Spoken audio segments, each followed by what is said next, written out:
الحمد لله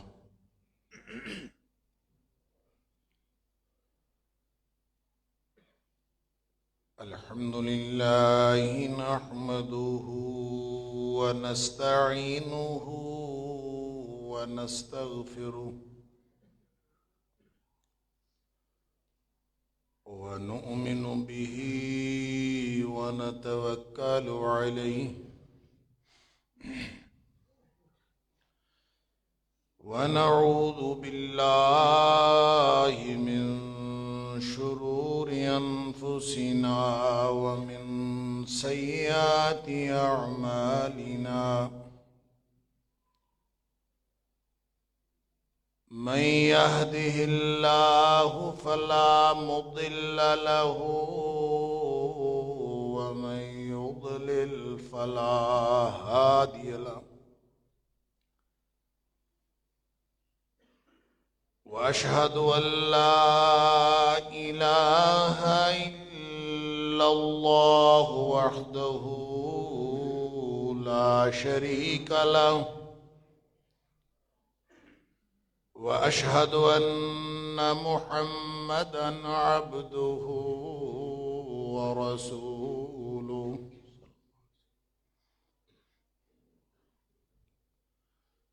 أرسله بالحق بشيرا ونذيرا بين يدي الساعة فمن يطع الله ورسوله فقد رشد واهتدى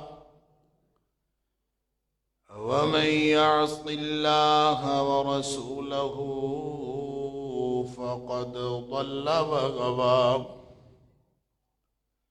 فإنه لا يضر إلا نفسه ولا يضر الله شيئا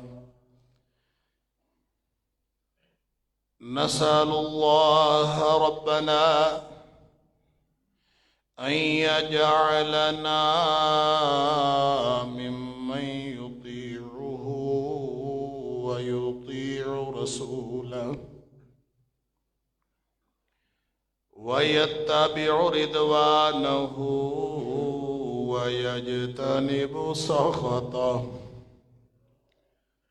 فإنما نحن به وله أما بعد فإن خير الحديث كتاب الله وخير الهدي هدي محمد صلى الله عليه وآله وسلم وشر الأمور محدثاتها وكل محدثة بدعة وكل بدعة ضلالة وكل ضلالة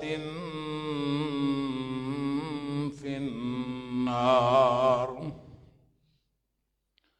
فأعوذ بالله السميع العليم من الشيطان الرجيم من همزه ونفخه ونفثه بسم الله الرحمن الرحيم سابقوا إلى مغفرة من ربكم وجنة عرضها كعرض السماء والأرض أعدت للذين آمنوا بالله ورسله ذلك فضل الله يؤتيه من يشاء واللہ ذو الفضل العظیم۔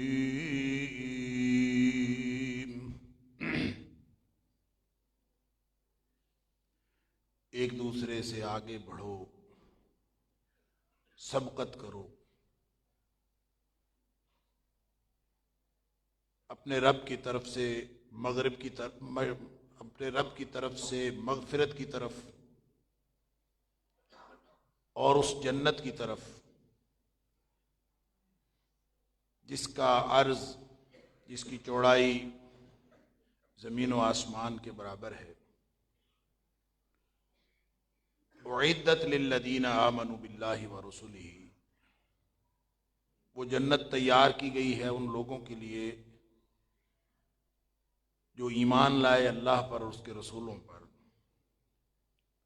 ذالک فضل اللہ یؤتیہ من یشاء، یہ اللہ کا فضل ہے، اللہ جس کو چاہتا ہے اس کو عطا فرماتا ہے. واللہ ذو الفضل العظیم، اور اللہ بہت ہی بڑے فضل والا.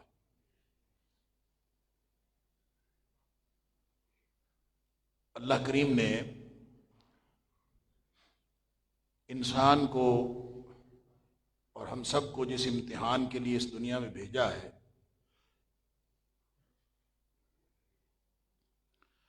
اس میں پوری صلاحیتیں دے کر بھیجا ہے. جہاں صلاحیت نہیں ہوتی وہاں امتحان نہیں ہوتا. اگر کسی شخص سے کسی قسم کی صلاحیت چھین لی گئی ہے یا اس کو باصلاحیت بنایا ہی نہیں گیا، اس کو محروم رکھا گیا ہے، تو اسی قدر اس کا امتحان بھی اس سے اٹھا لیا گیا ہے. لا یکلف اللہ نفسا الا وسعها، اللہ کسی کو ذمہ دار نہیں ٹھہراتا سوائے اس کے کہ جتنی اس کے اندر استطاعت ہوتی ہے. لیکن استطاعت کے مطابق، کیونکہ انسان ہے، اس کی فطرت اسی نے بنائی ہے، اور اس کی فطرت یہ ہے کہ انسان ہر وقت کسی نہ کسی کوشش میں لگا. ہو نہیں سکتا کہ کوئی انسان ہو اور وہ کسی نہ کسی کوشش میں، کسی نہ کسی بھاگ دوڑ میں لگا نہ ہو، یہ ممکن نہیں. وہ فرماتا ہے یا ایھا الانسان انک کادح الی ربک کدحا فملاقی، اے انسان تو محنتی اور مشقتی پیدا کیا گیا. کادح پیدا کیا. کادح عربی زبان میں اس شخص کو کہتے ہیں جو محنت کرتا ہے، مشقت کرتا ہے، اس غرض سے کہ اس کو اس مشقت کے نتیجے میں کوئی اچھا صلہ مل جائے. جو مزدور سارا دن مزدوری کرتا ہے کہ شام کو اس کو چند روپے ملیں گے، وہ کادح ہوتا.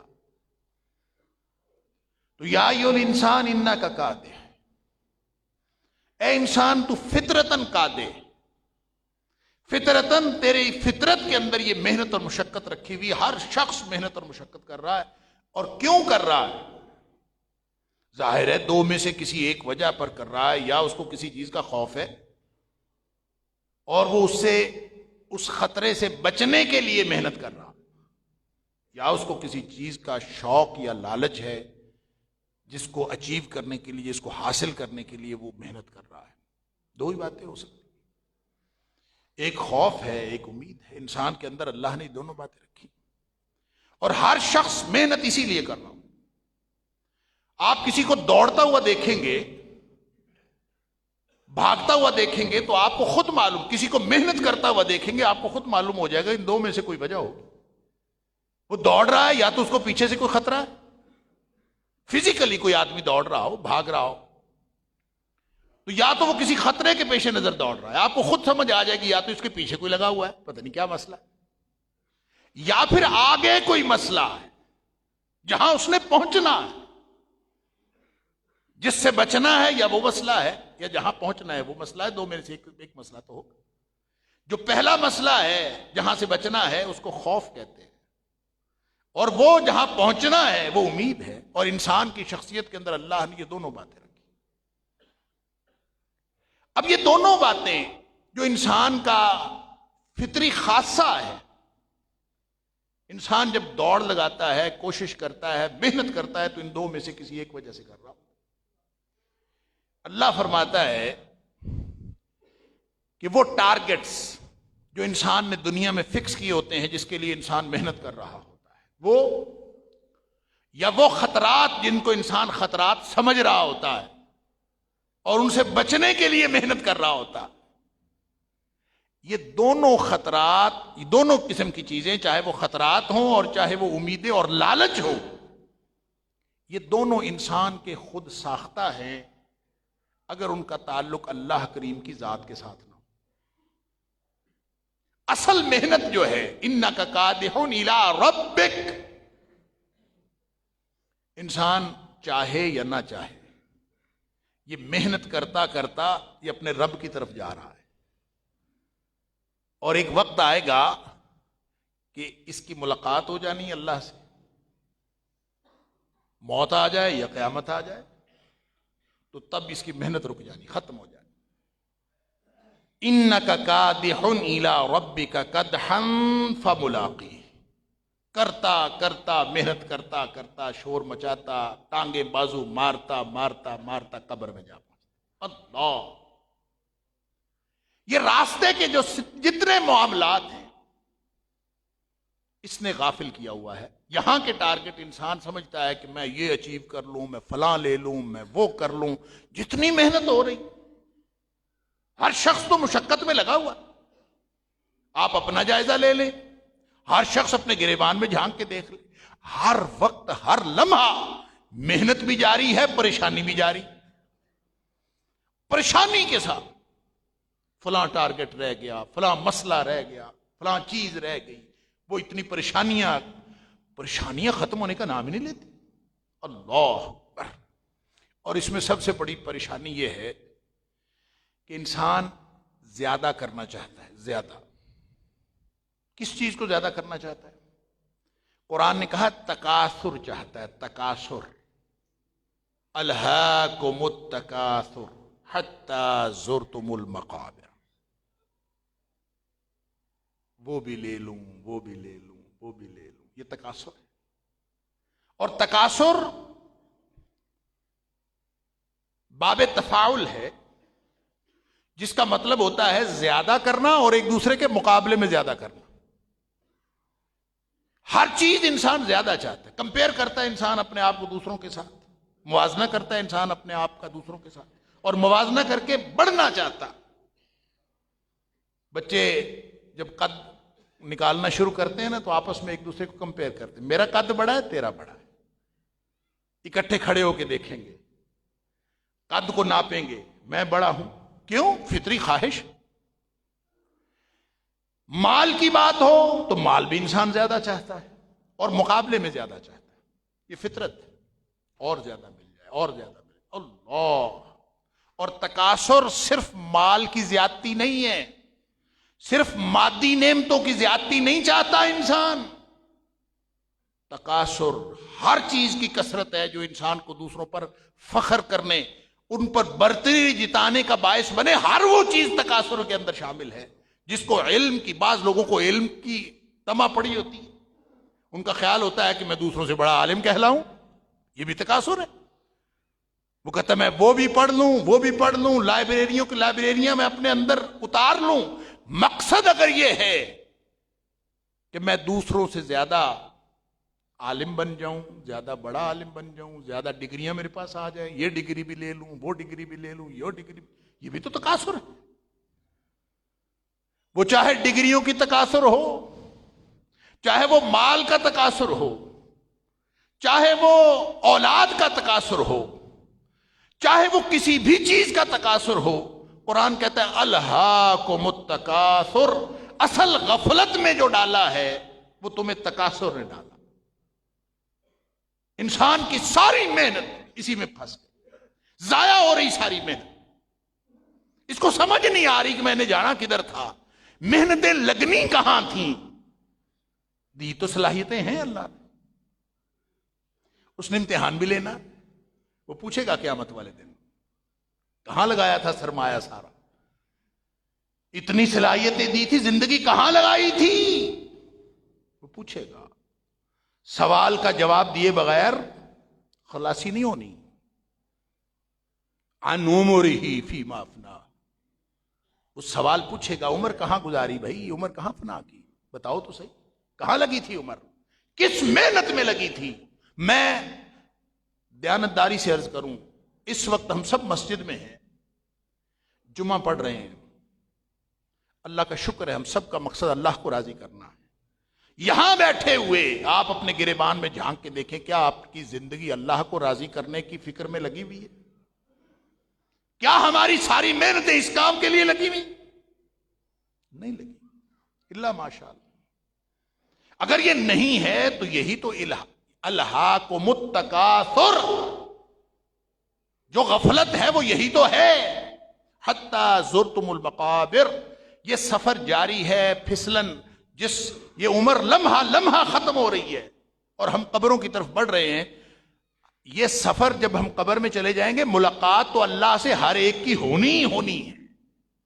یہ سفر تو چل رہا ہے، آپ ٹرین پہ بیٹھے ہیں، ٹرین جا رہی ہے، اس نے اسٹیشن پہ پہنچنا ہی پہنچنا ہے۔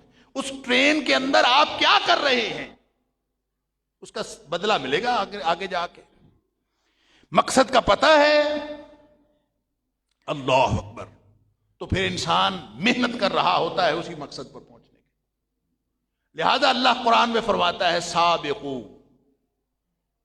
الی مغفرۃ من ربکم وجنہ، مسابقت کرنی ہے تو ادھر آؤ، یہ ہے مقابلہ کرنے کی جگہ، یہاں آگے بڑھو ایک دوسرے سے۔ کیا کہ مجھے جنت مل جائے، میں جنت میں آگے چلا جاؤں۔ اچھا، ایک اور جگہ اللہ کریم نے، یہ تو سابقو اور سارعو، جلدی کرو، دوڑ لگاؤ، اس لیے کہ وقت بہت کم ہے، مقابلہ بڑا سخت ہے، وقت کسی بھی وقت ختم ہو سکتا، بلاوا ہی آنا ہے، موت نے کوئی ہار نہ دے کے تھوڑی آنا، موت کا بگل بجا ہوا ہے، اعلان ہوا ہے، وقت مقرر ہو چکا ہے، کس وقت کس لمحے کس کی باری آنی ہے یہ اللہ کو معلوم ہے، ہمیں صرف اس کی تیاری کرنی ہے، معلوم ہمیں نہیں ہے، اس کے لیے تیار رہنا۔ وہ فرماتا ہے فَفِرُّوا إِلَى اللَّهِ إِنِّي لَكُمْ مِنْهُ نَذِيرٌ مُبِينٌ، سورۃ ذاریات کے اندر اللہ دنیا کے جو معاملات ہیں نا، اللہ اکبر، اس کو کبھی انسان پہنچ نہیں سکتا۔ اللہ فرماتا ہے کہ یہ دنیا جہان ہم نے بنایا ہے، وَإِنَّا لَمُوسِعُونَ، اس کائنات کو تو ہم وسعت دیتے چلے جاتے، یہ کائنات اور بڑی ہوتی چلی، جس نے ساری دنیا بھی حاصل کرنی ہے نا، وہ جب آخری حد پہ پہنچے گا تو یہ اور زیادہ وسیع ہو جائے گی، وہ ٹارگٹ کبھی آ نہیں سکتا، تو پھر اس طرف جانا ہی کیوں ہے جو ٹارگٹ اچیو ہو نہیں سکتا، ادھر کیوں جانا ہے؟ دوڑ دوڑ کے، محنت کر کر کے، تھک کے، اس دنیا کے پیچھے تھک کے آپ نے موت کے منہ میں جانا ہے یا اللہ کے قرب کی تلاش میں اللہ کی طرف؟ فرمایا فَفِرُّوا إِلَى اللَّهِ، یہ جس دوڑ میں تم لگے ہو، اگر اس کا مقصد صرف دنیاوی مقاصد کا حصول ہے تو یہ دوڑ ایک بالکل ایک ایسا ٹارگٹ ہے، یہ ایک بے مقصد دوڑ ہے۔ مقصد کیا ہے؟ فرمایا فَفِرُّوا إِلَى اللَّهِ، تم ایسے کرو، دوڑو اللہ کی طرف۔ فَفِرُّوا، فرّ یفر ہوتا ہے فرار، دوڑنا، کسی چیز سے بھاگو، اِلَى اللَّهِ، تمہاری دوڑ اللہ کی طرف ہونی چاہیے۔ انی لکم منہ نذیر مبین، میں اسی کی طرف سے بھیجا گیا ہوں۔ نبی اکرم صلی اللہ علیہ وآلہ وسلم سے کہلوایا، آپ فرما دیجئے انی لکم منہ نذیر مبین، میں نے وارننگ دے دی ہے، کھلی وارننگ دے دی ہے، کھلی تنبیہ کر دی ہے، انذار کر دیا ہے، ڈرا دیا ہے، برے نتائج سے خبردار کر دیا ہے۔ انی لکم منہ نذیر مبین، نتیجہ تو نکلنا ہے نا، جو تم کر رہے ہو اس کا نتیجہ تو نکلنا ہے۔ اس نتیجے سے، نتیجہ آنے سے پہلے خبردار کرنے کے لیے نبی اکرم صلی اللہ علیہ وسلم تشریف، انی لکم منہ نذیر مبین۔ اب ظاہر ہے کہ ایک انسان جہاں کھڑا ہے، اپنی پوزیشن، اپنے مقام کا آپ اندازہ کر سکتے ہیں، ہر شخص اپنے آپ کو اسیس کر سکتا ہے، انالائز کر سکتا ہے۔ جہاں آپ کھڑے ہیں، محنتوں کا رخ کا کیا ہے، بس اس کو دیکھ لیجئے۔ ظاہر ہے جو کچھ آپ کر رہے ہوتے ہیں دن میں زندگی کے جو انسان کا مین ٹارگٹ ہوتا ہے وہ ایک ہی کام انسان نہیں کر رہا ہوتا، دن میں 1000 کام اور کر رہا ہوتا ہے۔ مثلا کسی بچے سے پوچھیں کہ آپ آج کل کیا کرتے ہیں، وہ کہتے ہیں میں اسکول پڑھتا ہوں۔ کیا کر رہے ہو؟ میٹرک کر رہا ہوں۔ اب اس کا مطلب یہ تو نہیں ہے کہ وہ 24 گھنٹے صرف میٹرک ہی کر رہا ہے، 24 گھنٹے صرف پڑھائی کر رہا ہے، اس کا مطلب یہ تو نہیں، لیکن اس کی زندگی کا جو مین مقصد ہے وہ میٹرک کرنا۔ وہ کھانا بھی کھاتا ہے، وہ نمازیں بھی پڑھتا ہے، وہ جا کے قرآن بھی پڑھتا ہوگا، نورانی قاعدہ بھی پڑھتا ہوگا، وہ دعائیں بھی سیکھتا ہوگا، وہ درمیان میں اور بھی بہت سارے کام کرتا ہوگا، وہ رشتہ داروں سے بھی ملتا ہوگا، وہ جا کے کھیل کے میدان میں بھی وقت گزارتا ہوگا، لیکن کر کیا رہا ہے؟ وہ کہتا ہے میں میٹرک کر رہا ہوں۔ دوسرے سے پوچھو، کہتا ہے میں کالج میں پڑھتا ہوں، ایف ایس سی کر رہا ہوں۔ اب ایف ایس سی کرنے کا مطلب یہ تھوڑی ہے کہ وہ اور کوئی کام کرتا ہی نہیں، 1000 کام اس نے اور کرنے ہوتے ہیں، لیکن مین زندگی کا جو مقصد ہے جس کے لیے اس نے ساری زندگی لگائی ہوئی ہے وہ ایف ایس سی کر رہا ہے۔ الا حاضل قیاس، آپ کیا کر رہے ہیں؟ کاروبار۔ آپ کیا کر رہے ہیں؟ نوکری۔ آپ کیا کر رہے ہیں؟ میں فلاں، میرا بزنس، امپورٹ ایکسپورٹ، فلاں چیز۔ اللہ، جو کچھ بھی انسان کر رہا ہے اگر تو یہ اللہ کے لیے ہے تو اس کا مطلب ہے کہ مقصد زندگی پورا ہو رہا، نہیں تو پھر آج موقع ہے، ففروا الی اللہ، بہت جلدی کرنے کا کام ہے۔ وقت ضائع کرنا، غلطی کی گنجائش ہی کوئی نہیں۔ آپ اگلا لمحہ غلطی کر رہے ہوں اور اس غلطی کے لمحے میں ہی آپ کی موت کا لمحہ آن پہنچے، گنجائش کہاں پہ ہے؟ انسان پتہ نہیں کس بنیاد پہ کرتا جاتا ہے غلطیاں، گناہ کرتا جاتا ہے، اللہ کی مہلت سے فائدہ اٹھاتا ہے، اس طرح فائدہ اٹھاتا ہے کہ گناہ پہ گناہ کیے جاتا ہے، اور اس کو سمجھ نہیں آتی کہ میری موت میرے سر پہ کھڑی ہے۔ اللہ، ففروا الی اللہ، اللہ کی طرف۔ اب انسان نے جو دوڑنا ہے، جو اللہ فرماتا ہے دوڑو، کہاں سے کدھر دوڑنا ہے؟ دوڑ تو ہم سب رہے ہیں، کوشش تو ہم سارے کر رہے ہیں، ہر شخص قادے ہے، ہر انسان قادے ہے، ہر انسان محنتی ہے، ہر انسان مشقتی ہے، مشقت ہو رہی ہے، اور وہ ہاتھ پاؤں مارتے مارتے یہ پھر بالآخر چلا جائے گا موت کے منہ میں، وہ تو جانا ہی جانا ہے۔ کل نفس ذائقۃ الموت، بچنا اس سے کسی نے بھی نہیں ہے، لیکن سوال یہ ہے کہ ہماری محنتوں کا رخ کیا ہے؟ کیا ہماری محنتوں کا رخ اللہ کی طرف ہے؟ اگر تو محنتوں کا رخ اللہ کی طرف ہے تو پھر ففروا کا معنی اور ہوگا، پھر سابقو کا معنی اور ہوگا، پھر سارعو کا معنی اور ہوگا۔ اس کا معنی پھر یہ ہوگا کہ جو تمہاری محنت ہے وہ بڑی تھوڑی ہے، ذرا اور محنت کرو، بہت کم کر رہے ہو، اور آگے بڑھو۔ اور اگر کسی کی محنت پہلے ہی اللہ کی طرف نہیں ہے تو اس کا مطلب ہے، دیکھیں جہاں اس کا مقام ہے، یا وہ اللہ کی طرف جا رہا ہے یا وہ اللہ سے دور جا رہا ہے۔ معاملہ اللہ کے قرب کا اور اللہ سے دوری کا ہے۔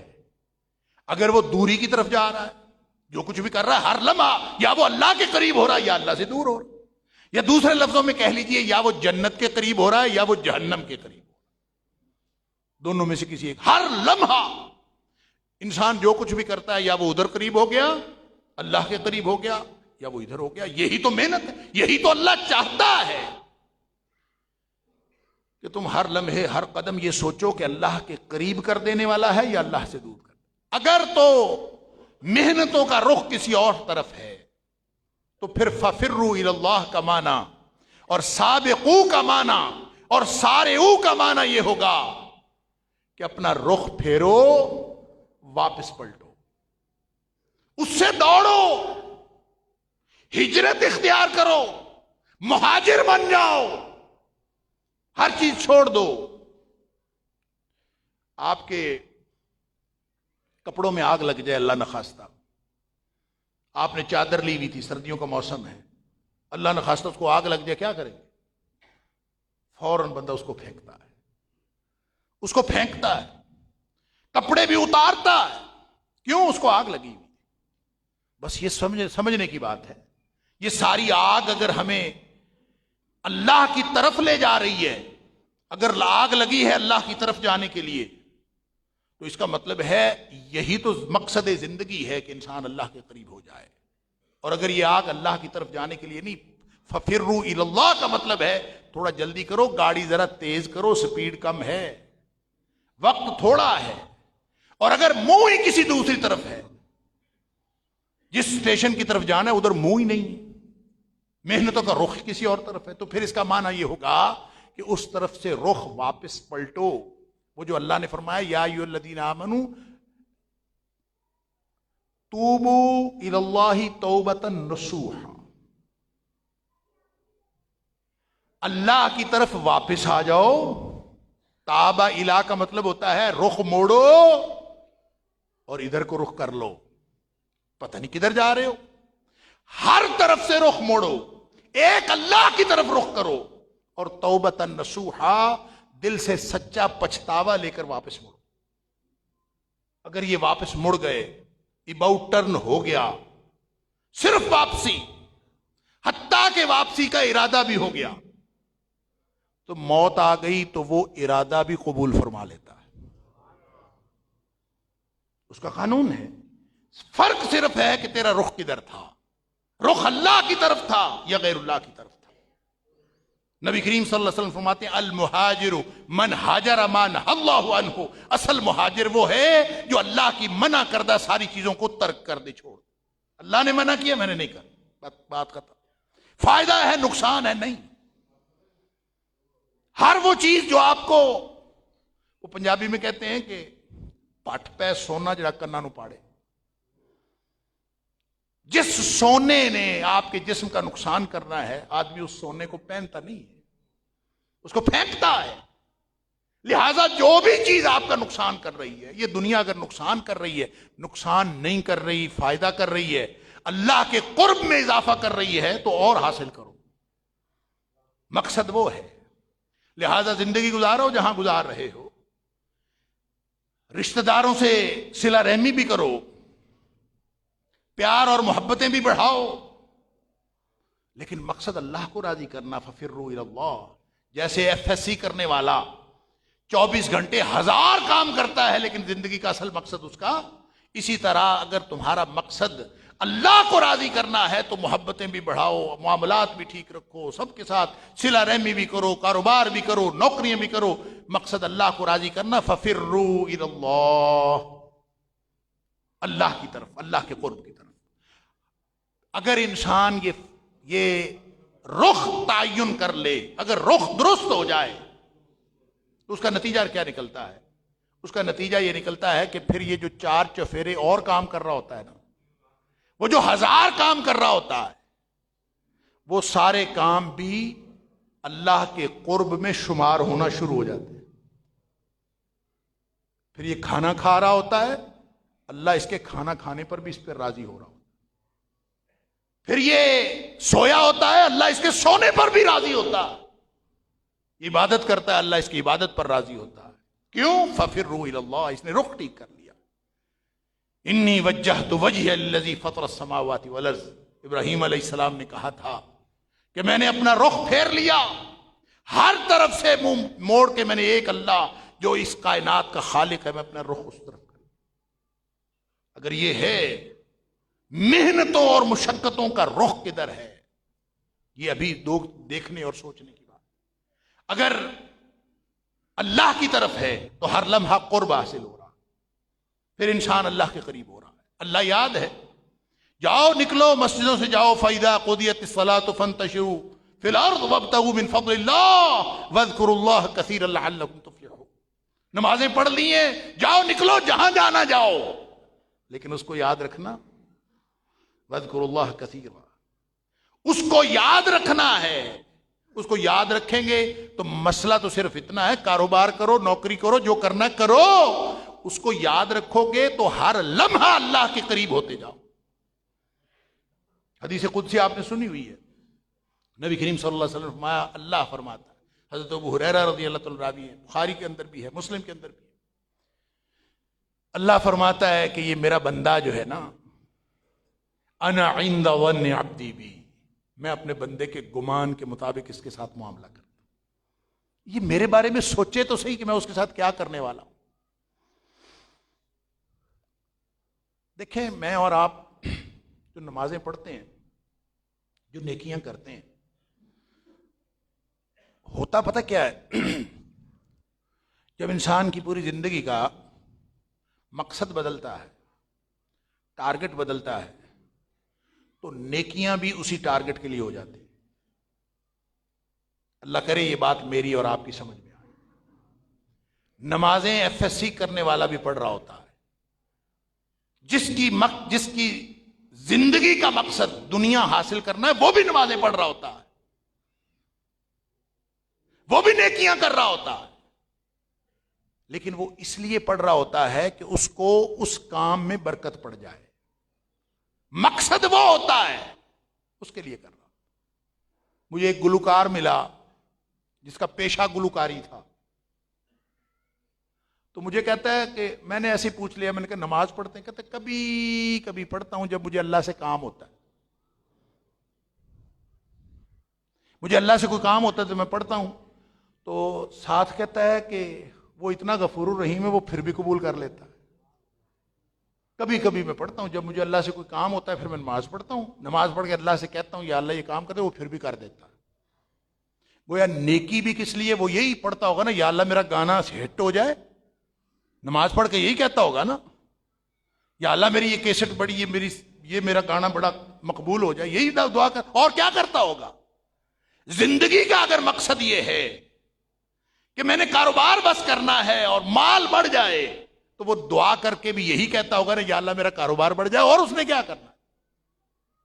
اور جس کا مقصد اللہ کو خوش کرنا ہے، وہ کاروبار کے ذریعے سے بھی اللہ کو خوش کرنے کی کوشش کر رہا ہو۔ لوگ سوال کرتے ہیں قرض دیا تھا جی اس کو، تو وہ آپ کہتے ہیں کہ اس کے اوپر سود نہیں لینا، تو اتنے سال اس نے یوز کیا، تو اب جو ہے وہ اس کی ڈپریسیشن ویلیو وہ تو نکال لیں، کتنا روپیہ جو ہے وہ اس کی قیمت کم ہو گئی، تو 3 سال پہلے دیا تھا، تو اب 3 سال بعد جب وہ واپس کرے گا تو روپے کی ویلیو تو کم ہو گئی ہے، تو آپ کہتے ہیں اس پہ سود بھی نہیں لینا، تو پھر تو مجھے تو نقصان ہو گیا۔ اللہ، یہ ہے فرق، یہ ہے فرق۔ جس نے قرض دینے اور لینے سے بھی اللہ کو راضی کرنا ہو، اس کو صرف سود نہ لینے میں فائدہ نہیں ہوتا، اس کو قرض چھوڑ دینے میں بھی فائدہ ہوتا ہے۔ فرق ہی اور ہے، معاملہ ہی اور ہے۔ وہ کہتے ہیں سود لینا ہے، مجھے نقصان ہے، روپیہ ڈپریشیٹ ہو گیا ہے، اس کا یہ مسئلہ ہے۔ اور وہ قرآن کہتا ہے کہ فَنَاظِرَةٌ إِلَىٰ مَيْسَرَةٍ إِنْ كَانَ ذُو عُسْرَةٍ، اگر جس کو دیا تھا اس نے نہیں لوٹایا تو تم اس پر سود نہ بڑھاؤ، سود نہ لو، بلکہ اس کو کہو کہ چلو جب تمہارے پاس ہو تب دے دینا۔ فَنَاظِرَةٌ إِلَىٰ مَيْسَرَةٍ، اس کو جب اس کی خوشحالی ہوگی اس وقت تک کے لیے مہلت دے دو، چل بھائی تیرے پاس جب ہوگا اس وقت دے دو۔ اس سے پتہ کیا ملتا ہے؟ نبی کریم صلی اللہ علیہ وسلم فرماتے ہیں کہ جب کسی نے کسی کو قرض حسن دیا ہوتا ہے نا، ہر دن کے بدلے اس کو نیکیاں مل رہی ہوتی۔ اندازہ کریں، ایک بندے نے نیکیاں لینی ہیں، ایک بندے نے پیسے لینے ہیں۔ جس نے نیکیاں لینی ہے وہ کہے گا کہ یہ نہ ہی واپس کرے تو اچھا ہے، میری نیکیاں تو بڑھتی رہے۔